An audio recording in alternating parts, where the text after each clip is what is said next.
You're losing the game before you even sit down at the table, and you haven't even realized it. While you believe that being kind, available, and helpful will generate desire, she's sleeping with the guy who barely responds to her texts. That doesn't add up, does it? Today, you're going to understand what truly sparks a woman's desire to sleep with someone, and why everything you've been taught until now is sabotaging your chances before you even open your mouth. The truth nobody tells you is this: desire isn't negotiated. Desire isn't bought. Desire isn't born from compliments, favors, or promises of security. A woman's genuine sexual desire is activated by a specific set of primal triggers that you ignore while trying to convince her that you're a good catch. And while you're presenting your resume, another man is activating her limbic system without saying a word. Stop trying to make sense. Start making an impact. The major paradigm shift you need to understand right now is this: the belief that women want a sensitive, understanding man who treats them like princesses is the biggest modern fairy tale. That might work to build affection. After desire already exists, but never, under any circumstances, to ignite the initial spark. Female sexual desire responds to completely different signals. It responds to a man who demonstrates unshakable leadership, who has a purpose beyond her, who sets clear boundaries, who isn't afraid to polarize, and who communicates sexuality without apology. While you're trying to be the perfect friend, she's looking for the imperfect man who pulls her out of her comfort zone. Here's the formula you need to tattoo onto your mind. Desire is awakened by the combination of demonstrated high value, a clear sexual frame, and precise emotional calibration, not by how hard you try to please her. Now, let's get to the board. You need to understand the moves that truly matter in this chess game of attraction. Each piece has a function, each move creates a result, and you're playing by the wrong rules. First move, sexual frame. This means you communicate sexual interest directly and without hesitation from the start. You don't disguise your intention by pretending you want to be friends when you actually want to kiss her. A sexual frame is you saying, through your words, gaze, and posture, that you see her as an attractive woman and are interested in her romantically and sexually, not platonically. Concrete example: you're talking to her and calmly say, "You seem very interesting to me. I'd love to get to know you better, but in a way that's more than just friendship." No beating around the bush, no ambiguity. You've just separated the pawns from the rooks. Second move, social calibration. This is the ability to read the battlefield and adjust your intensity to her response. You advance when she opens up. You retreat when she closes off. It's not a fixed formula. It's a dance of action and reaction. If she laughs at your joke and leans in your direction, you might lightly touch her arm. If she crosses her arms and pulls back, you mirror that retreat and change the subject. Calibration is real-time emotional intelligence. It's knowing when to press and when to ease off. Third move, scarcity and abundance. You demonstrate that your life is complete, that you have purpose, friends, projects, options. You're not desperate for a single woman because your happiness doesn't depend on her. Scarcity means your time and attention are valuable and limited. Example, she calls you last minute to go out, but you already have plans with your friends. You don't cancel everything to be available. You say, "I can't make it tonight, but Wednesday evening works for me. I'll text you around 7. You've just elevated your value without saying you're valuable. Fourth move, compliance tests. You propose small tasks or challenges for her to invest in the interaction and demonstrate real interest. It's the equivalent of making her move a piece on her board. If she doesn't move, interest is low. If she moves, you're in the game. Example, you say, "If you really want my attention, tell me something nobody else knows about you." You flip the script. Now, she's the one who needs to win you over. Fifth move, push and pull. You alternate signals of interest and slight disinterest to create tension and positive uncertainty. This keeps her engaged because the human brain is addicted to solving mysteries. Example, you say with a smile, "You're amazing, but I think you're a little out of my league." You gave a compliment and then pulled the rug out. She now wants to prove you wrong. Tension created. Engagement guaranteed. Sixth move, breaking rapport. You interrupt predictable patterns to spark curiosity and redefine the dynamic. When she expects X, you deliver Y. She expects a compliment about her appearance. You ask about her secret passion. She expects you to ask for her number. You say you have to leave. Pattern interruption keeps her mentally active, not on autopilot. Seventh move, leading the interaction. You take control of the conversation, the date, and the progression without being authoritarian. Leadership is making statements instead of asking questions. It's deciding the bar, the time, the next step. Example, instead of, "Where do you want to go?" you say, "Let's go to that bar I know, it's cooler there." Leadership communicates confidence. Confidence sparks desire. Eighth move, confident body language. Your posture speaks louder than your words. Shoulders back, chest open, firm and prolonged eye contact, controlled gestures, relaxed hands. You don't fidget nervously. You occupy space without invading. Your physical presence communicates that you are comfortable in your own body and in the space you occupy. This triggers primal signals of high value and confidence. Now let me show you how this works in real life, or rather, how it doesn't work when you ignore these rules. Charles, 32 years old, a programmer. He met Lauren at work. She was intelligent, funny, interesting. He decided that the best strategy was to become her best friend. For 6 months, Charles listened to Lauren complain about the guys she dated, the breakups, the frustrations. He was always available, always helpful, always kind. He believed that eventually she would realize how special he was. His decision was never to express direct sexual interest, never to make a move, always to wait for her to give the signal. The cost? Lauren started calling him her brother. She saw him as an asexual confidant. When she finally started dating someone, Charles realized he had wasted half a year being an emotional crutch for someone who never saw him as a man. He became her emotional hostage and didn't even get paid for it.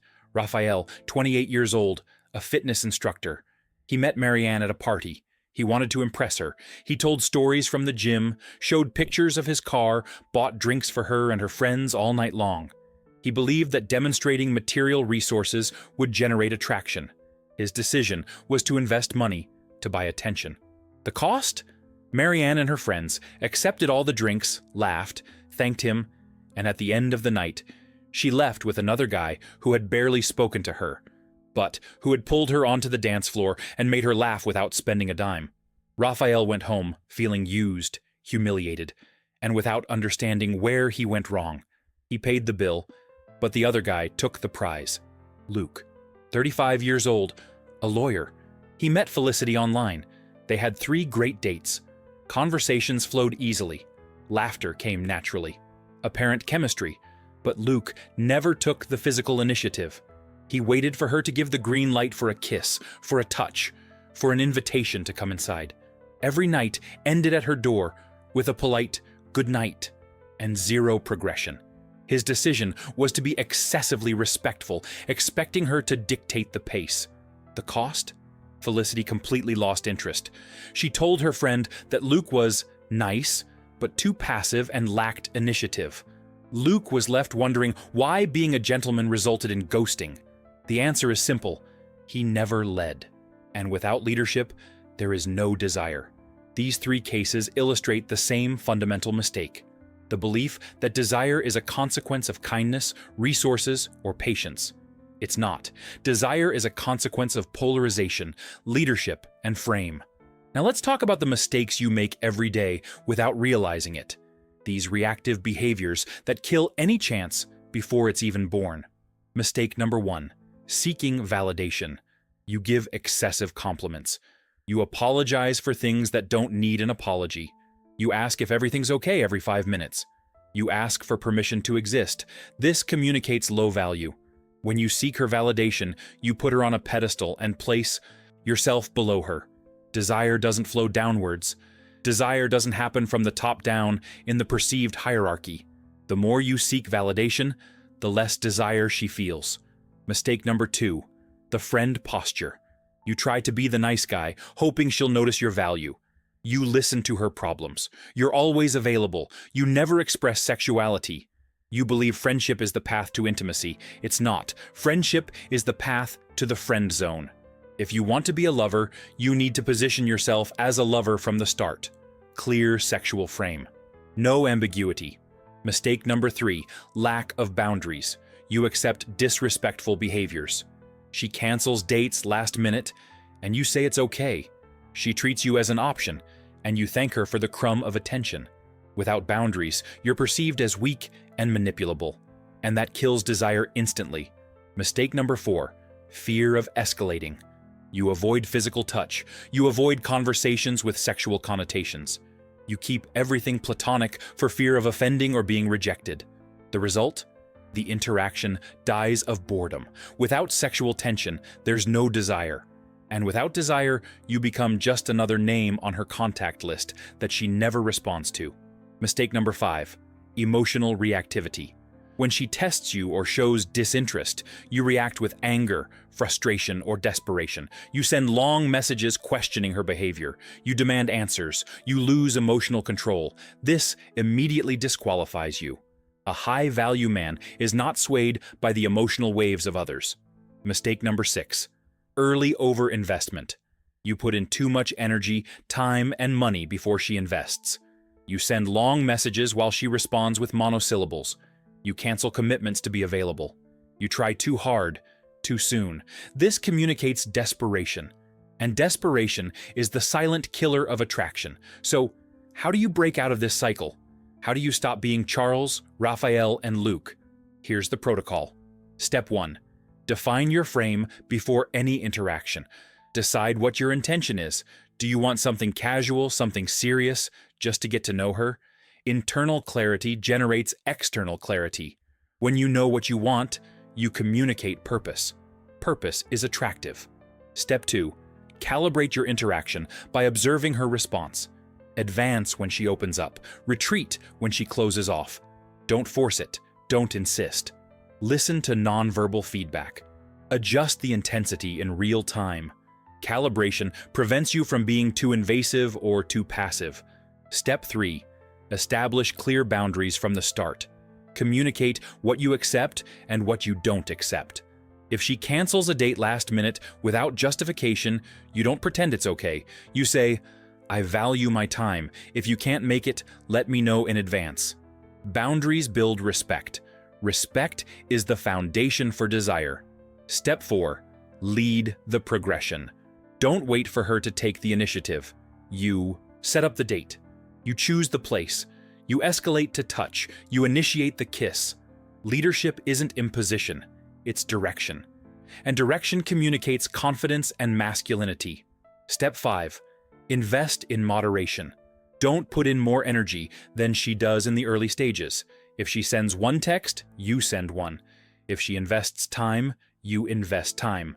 Balance maintains interest. Imbalance creates pursuer and pursued dynamics, and you don't want to be the pursuer. Now for the part nobody wants to hear, but that you need to internalize today. Time is ticking. Every day you continue operating with the wrong manual is a lost day. Every interaction you waste trying to be the nice guy is a chance that evaporates. And the worst part, you're reinforcing neural patterns of failure. The more you repeat the same mistakes, the more they become your default identity. You have a binary choice now. Either you continue believing the narrative that being kind and helpful will generate desire, and accept that this means more friend zones, more ghosting, more nights alone, trying to understand where you went wrong. Or you accept that desire responds to a specific language that has nothing to do with morality or kindness, and start speaking that language fluently. If you choose the second option, the next step is simple. Go to the comments now and share an experience where excessive kindness sabotaged you. Or tell about a moment when you changed your approach and saw a completely different response. This is your turning point. This is the moment you decide to stop being a hostage to a strategy that never worked. Because ultimately, you can be the guy she cries over losing, or the guy she cries to about the next one. The choice is yours.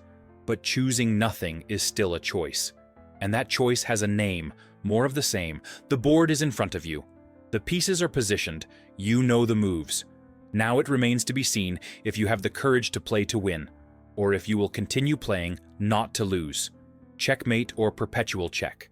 Decision or drift. Transformation or repetition. Your move.